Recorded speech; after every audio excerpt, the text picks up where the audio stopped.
Hi, this is Joanna Federico. Today I'm going to talk about my picks for the top 5 Boston Red Sox. This list is going to be based off my personal taste and experiences. I will try to pick a good mix of modern era and classic era players. Well, anyways, we go. Well, first at number 5, we've got Babe Ruth, the Bambino before he was the Bambino. Most people remember Ruth as Yankee. They forget he was a very good pitcher for the Red Sox. 2.19 earned run average is very good. In the batter's box, he hit 308, while in Boston with only 49 home runs. However, this was the dead ball era where 49 home runs was huge. Anyways, Ruth is the most remembered for being a Bronx Bomber, which is why he's my number 5.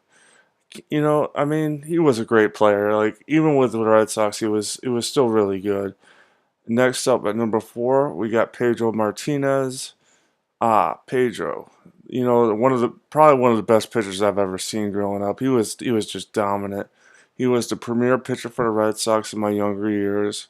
The most impressive right-hander was in Beantown for 7 seasons, where he was dominant. He was just great. It was just totally awesome pitcher. Almost 120 wins. He actually won 117 wins with a 2.52 ERA. When Pedro was on, the dude was just awesome. He was almost unhittable. On top of all this, Martinez pitched in the steroid era's heyday. At number 3, we have Carl Yastrzemski, a left fielder and first baseman for the Sox for 20 plus seasons. He was an heir apparent to another Red Sox legend who we'll talk about later. Yaz became a legend in his own right. Hit 452 home runs, got over 3,000 hits. A true New England legend. He actually was born in New York. Yaz was selected to 18 All-Star games. In 1989, Yastrzemski got elected to the Hall of Fame. I was born, way after Yaz's career ended, about 10 years after that. And, he was awesome. Like, he was, on a lot of different teams in the 70s and 60s that were competing for, World Series titles and stuff. So, you got to tip your cap to the generation that came before.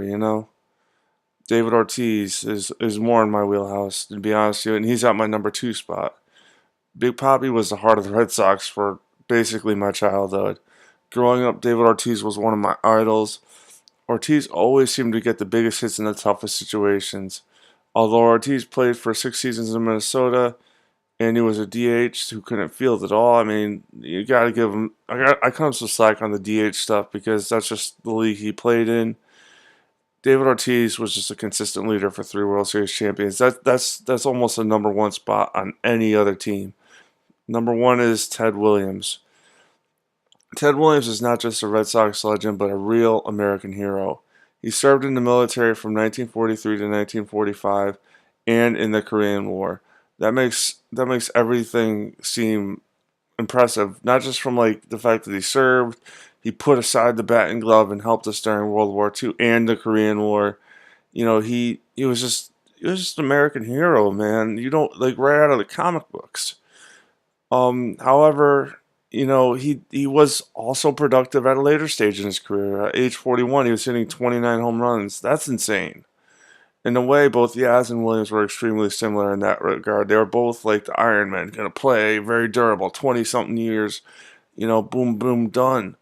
And both were outfielders, but I think Williams had the more impressive career because he basically, from age 23 or 24, went to the military for like a few years. So when he came back at age 27, that's a lot of prime years just gone.